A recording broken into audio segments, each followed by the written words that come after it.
if you want to get serious about looking for a home, you definitely want to get pre-approved. Hi, everyone. It's your friend Ryan Rolfe with the dsmSOLD team at Keller Williams Legacy Group here in Des Moines, Iowa. We're super excited to be bringing you another episode of the dsmSOLD team podcast, Your Real Estate Experience Matters. I'm your host, Ryan Rolfe. In this podcast, we talk about the stories of our previous clients and vendors, about their experiences working with us that they're willing to share with the public, to give you a leg up if you're looking to buy or sell or invest in real estate. We want our partners and our clients to share their story of their journey to give you an idea of what the experience with the dsmSOLD team is like. Additionally, we want to talk with our amazing vendor partners about all of the tools and resources they have to help you, our clients, achieve your goals and your dreams in the real estate space. So these experiences are definitely worth being shared, and everyone that's part of our team, our mission is to deliver a 5-star red carpet experience, and we want that to be an inspiration for all. So in today's episode, I'm super excited to invite Jim Garman with IH Mississippi Valley Credit Union. That is a mouthful. To join us. He's going to be talking about the secret steps of getting qualified for the best mortgage possible. So Jim, why don't you go ahead and introduce yourself? Thanks, Ryan. Like Ryan said, my name is Jim Garman, and I'm with IH Mississippi Valley Credit Union. I've been a lender here in the Des Moines market for the past 13 years. I started off with the big companies, Wells Fargo is there for a number of years, US Bank. I've been here for the past years and loving every second of it. Awesome. Well, thank you so much, Jim, for joining us today. It's been a little bit, so how have you been doing and how's everything been going for you? Yeah, everything's been going great. We're busy, which is good. It's a testament to you guys, all our partners. We've been growing. I've been here, like I said, for 3 years. In the past year alone, we've hired 2 loan officers, a processor, and soon we'll be hiring another processor and another loan officer. We're going to continue to grow as we continue to grow. So awesome. And you've got a location here in the Des Moines Metro, and the main bank is in Moline. Is that right? Yeah. So we have a mortgage branch. We're out in West Glen, in the West Glen area. We're building our first actual credit union on Merle Hay. Yeah, all the dirt work's been done. It's literally right next door to Applebee's on Merle Hay. We bought land in Waukee in downtown on Ingersoll, so those will be the next places that we build actual physical locations. Awesome. So we're going to start seeing more of a presence from IHMVCU here in the Metro. That's exciting. For sure. Awesome. Jim, tell me, what is the difference, for those that don't know, what's the difference between a pre-approval and a pre-qualification? What's the best option for buyers? Yeah, the pre-approval is a better option because really that's the main difference is where you're pulling your credit on a pre-approval. So we're pulling your credit, we're going over your income with you, we're going over your assets with you, making sure debt to income ratio lines up with what you're looking to get approved for. Pre-qualification is just kind of like a general conversation. We don't pull your credit. We don't really get into too many details about income and assets. So if you want to get serious about looking for a home, you definitely want to get pre-approved. Awesome. And generally, I know in working with you, you're doing the pre-approval, having a conversation with our clients, and getting them off to the races so that once we find the home, they're ready to just write the offer and we're well on our way. Is that right? Yeah, sellers want the pre-approval letter. You can testify to this. I don't even think they'll entertain an offer without a pre-approval letter. So they definitely want to see that you've done that. I've tried once or twice before and I explained, hey, we need this. We can't really wait, and guess what? We didn't get the house. It's you live and learn, right? Yeah. So for folks that are maybe struggling on the finance side of things or wanting to get a better pre-approval, what are your suggestions to increase their financeability? Yeah, one thing, there's a couple things out there, but monitoring your credit, like the Credit Karma app, it's not an exact number. It's not what we're going to see, but it gives you a good guide on what's out there. So getting any collections or judgments that's dragging down your credit, that's the easiest way to boost your credit scores. If that's your issue, is paying off any collections or judgments. And then from there, just knocking off credit card debt. The more credit card debt you're using, the harder it's going to hit your score. Right, right. Awesome. Awesome. No, that's super helpful. And hopefully will help some of our listeners that are maybe thinking about it or working towards the process of getting pre-approved. What would you say you can do now to help borrowers? I guess you've already talked about this a little bit with financeability, but what would you say you could do now to help borrowers better qualify for a home loan? Yeah, so I mean, we can do the pre-approval and just kind of see where they're at as far as credit score wise and debt to income wise. And then if they're not able to get what they're looking to get, we can kind of set a plan together, because we can do what's called a rapid rescore. So let's say your credit score is too low to get a mortgage right now. Well, we can tell you to go pay off certain items and how good that would help your score. And then as soon as you do that, you submit us the documents, we submit it to the credit bureaus, and they rapidly rescore your scores and deliver those to us. Awesome. Awesome. So that can speed things up a little bit, it sounds like. Is that right? For sure. Cool, cool.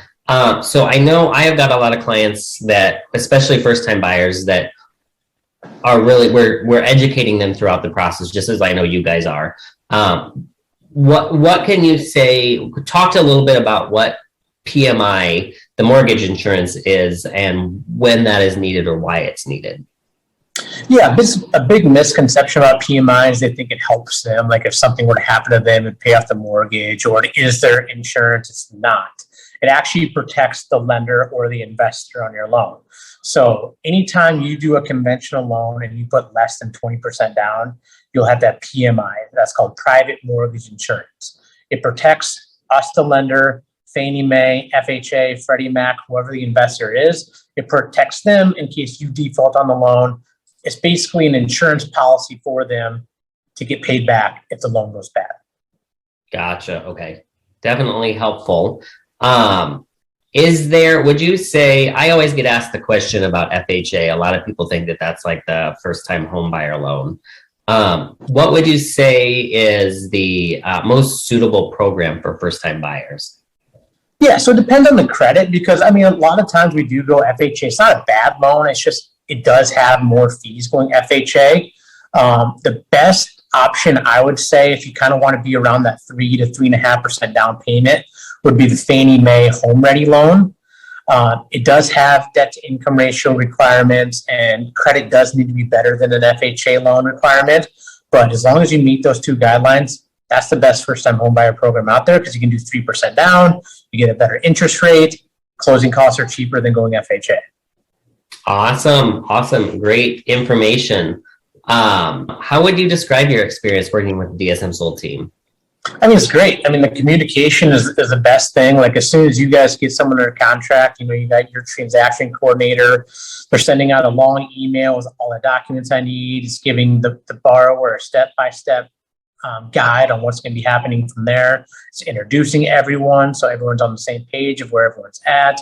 And then just during the loan process, the transaction coordinator is always following up to make sure appraisals are done, title's done, when closing is. It's just keeping everyone on the same page so there's no miscommunication and no missed closing dates, which is everyone's goal. Right, right. And I definitely, to echo that, working with you and IHMVCU, it's been great just knowing that it's pretty well handled. We don't have to really babysit the process at all. I know that once we send that to you, you're going to get the ball rolling and get things taken care of for our clients, so that they have the same experience that they've had working with us, working with you guys, which is awesome. Can you talk about if there's anything that in working with us, is there anything that you feel like you would have wanted us to do differently, or anything that we could do to better improve communication? What can we do to make your job easier and to make our clients' job easier from your perspective? Honestly, and this isn't just you guys, but it's kind of everybody, just making sure the borrowers know to get their documents into us right away, just because from the time we submit the loan process is like a 3 to 4 week process. So if you have a 30-day closing date, but the borrowers take a week to get us the documents, well, I can't submit it until I have everything. So we're already a week into the process and our closing date's in 3 weeks. So I mean, that's the only thing. That's with anybody. It's no one in particular. It's just making sure the borrowers know to get their stuff to us right away. Awesome. So being a big proponent of saying, hey, when Jim reaches out, get your documents in, do it. Absolutely. I always used to describe, and I still do this when I don't do this as much, but I used to describe the process as like you love the lender at the beginning, you hate them in the middle, and you love them at the end because they're asking for so much. 100% right. And then the other thing that I'll say when we get started with clients, especially if they're first time buyers, is, hey, now we're kind of off to the races on our end. Now you're going to be working a lot more with Jim. He's going to ask you for a bunch of stuff and you're probably going to be tired. It's at the end of the day. I know you don't want to do it right then and there, but do it right then and there. That'll make your life 10 times easier. For sure. I've seen some of those lists before. I'm like, I remember my first purchase, the list that I had, I was like, oh, I just got home from work. I don't want to do this, but also I'm like, I'm going to get it done because then it's out of the way, right? Yep. Awesome. We will definitely on our end do what we can to work to make sure that our clients are getting those things in as quickly as possible because we, just like you, we want to aim for that closing date. It always baffles me when somebody in the process is like, oh, we'll just move closing. I'm like, this is somebody's house. Like somebody might be homeless if you do that. So we can't really do that. What can we do to fix this? And I know you guys have been great with problem solving, just like we are. I always tell my clients now, hey, we're professional problem solvers. That's one of the hats that I wear. I don't like to wear it, but I will when I have to. And we're going to have it solved before you even know that it's a problem because we want to make sure to get you into the home of your dreams in the timeline that you expected. Yep. Awesome. So kind of going back to mortgages a little bit, what are the programs that you guys offer? So, we have the normal loans, just like everybody else. We have the government loans, which is the FHA, the USDA, the VA, the normal conventional loans. But like our best features or where we stand out that no one else has is we have our stated income loan. So anybody that's self-employed, they have a 700 or higher credit score and they're putting 20% down, we don't have to verify their income. So just a lot of people that own their own businesses, work for themselves. Obviously, they don't show a lot on taxes, which going the normal Fannie Mae FHA route, it's not going to get you approved. But with us, we'll get you approved with our stated income program. Our adjustable rates, just right now, they're incredibly low compared to other credit unions, other banks in the area. Same thing with our construction loan. If you ever think about buying a house, our construction loan's at like 3.25, where most other lenders are over 4%, so it's a huge savings. Right. Awesome. Talk to me a little bit. That's definitely some great options. Talk to me a little bit about the adjustable rate options that you have. I know that's a question, and that's something with rates rising when clients can qualify. I'm encouraging them to explore that option.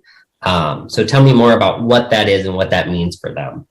Yeah, it's definitely by far the most popular loan we're doing right now. People are scared of them, just because of what happened back in 2008, 2009, but it's not the case anymore. Typically how it works is we have two options. We have a 5-1 ARM or a 7-1 ARM. So what that means is it's fixed, just like a 30-year loan for the first 5 years or 7 years, whichever option you decide to go with. After that first fixed period, it can adjust, but it can only go up or down 1%. So right now, our 7-1 ARM is at 3.625. So worst case scenario in year 8, it could go up to 4.625, which is still lower than what the 30-year fixed is right now. The lifetime cap on either loan is 3%. So what that means is if it starts at 3.625, it can never go higher than 6.625, which is slightly higher than what the 30 years right now. So there's not a lot of risk in doing them right now. Right. And you guys don't tack anything on to the end of the loan or anything like that? No, I heard that from you, I think. Yeah, you heard from someone else or some interest or something. Yeah, they were adding fees or something. That does not happen. No extra fees. There's no extra interest. There's no balloon payment. It's literally a 30-year loan, except it can start adjusting after that 5 or 7 year period. That is it. And so let's say it did go to 6.625. It's capped out after that. Like it's not going to change at all. Can't. And that's worst case scenario. I can't say it's never going to happen, but I would bet that it would never happen, go that high. It just rates don't go that high. And typically what we do is we just refinance you after every 5 or 7 years, whichever option you go with, and we do another arm. Or if the fixed rates have come back down, then we get you into a fixed rate, you know?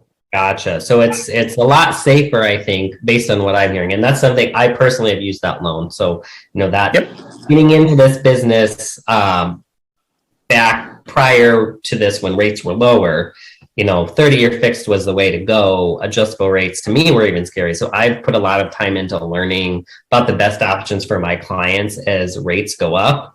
And it seems like a no-brainer if you're not afraid of some risk, because if you're afraid of risk, even if there's not a ton of risk involved with that, it's probably not the product for you. You're better off with that 30-year fixed. Right.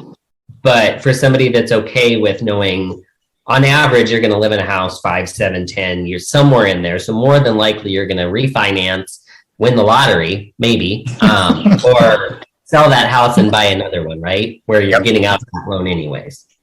Exactly. And just on the one thing to think about, like the average price around here is what, $300,000 to $350,000. The difference between a 3.625 7/1 arm and a 5.75 30-year fix is like $400. So for that first 7 years, you're saving like $400 a month. It's huge. That adds up pretty quickly. Yeah. Awesome. Well, thank you for sharing more about that, Jim. So to close things out, our next episode is going to be on financing myth busting. So are there any financing myths that you would like to bust for us? Yeah, I mean, a lot of people think just to even buy a primary house, you need 20% down. That's not the case. You can do as little as 3.5%, 5% down. Same thing with investment properties. If you want to get into investment properties, people think you need to do 20% down. You don't. You can do 15% down. If you buy a multifamily, you will need 20%. But if you're looking at condos, townhomes, single families, you can do as low as 15% down. Another thing I hear a lot is people change jobs. Well, do I need to be on the job for 6 months, a year? No. As long as you didn't have any long job gap, as long as you've been on the job, we can get you going right away. Awesome. Well, that is definitely some helpful information. I know that 20% down one comes up a lot, especially with first-time buyers, folks that are, my age or maybe a little bit younger getting into their first house. That's one of my favorite myths to bust when we talk about financing options. Hey, you don't need that much down. Yeah, that's a good option. And maybe some people out there would recommend it. If you can do it, great. But also if you look at the difference between what a smaller percentage down versus that larger percentage down means financially, because it's over 30 years, when you start to add a large amount of money, that makes a big difference. But $1,000, a couple $1,000 here and there, even going from 5% to 20%, there's some savings, but when you look at it, you kind of have to weigh those options, right? For sure. Awesome. Well, Jim, tell me, if people want to get in contact with you, what is the best way to reach you? Well, as you know, Ryan, I got my phone with me at all times. So call, text, email. I literally answer my phone all morning, all day, all night, all weekend, every day. So there's any way you can get a hold of me, call my cell phone or text or email me. Awesome. And we will share that in the notes for the podcast. So thank you for joining us and thank you for sharing us. And of course, thank you for being available. I know that's one of the things as agents, our clients a lot of times are working 9 to 5. So we are out showing them after 5 p.m. or on weekends when a lot of the more traditional banks may not be working. Now, granted, we've got a lot of lenders that we've worked with that work similar hours or at least available like you are. But it's great. It's great to know that. And that's one of the things that we've always loved about working with you. And I think that our clients have loved too, because it's just when you got a question you kind of want to answer, or if we need a pre-approval, it's great to be able to get an updated pre-approval. Because again, I always describe it as, hey, we're playing poker. We don't want them to know the cards that are in our hands. So let's get a pre-approval for this exact amount instead of showing that you have more that you could go, right? Because maybe it wouldn't come up, but maybe it does. Yep. If it saves them a couple $1,000, it's worth it. Right. For sure. Awesome. Well, thank you so much, Jim. That is all for today's episode of the dsmSOLD Team Podcast, Your Real Estate Experience Matters. Thanks for listening. And thank you again, Jim, for joining us for today's episode and sharing your knowledge on the secret steps of getting qualified for the best mortgage possible and just all around mortgage tips. Join us again for our next episode of the dsmSOLD Team Podcast, Your Real Estate Experience Matters, where we are going to be doing some financing myth busting. That will be super fun. And don't forget to follow us on our social media accounts and YouTube channel to watch this episode. And of course, if you need Jim's information and can't find it, let me know. Reach out to us wherever you're seeing this video, and we will gladly get you connected with Jim. So thanks, everyone, for watching. And thanks again, Jim. And we'll see you next time. Take care, everyone. Bye.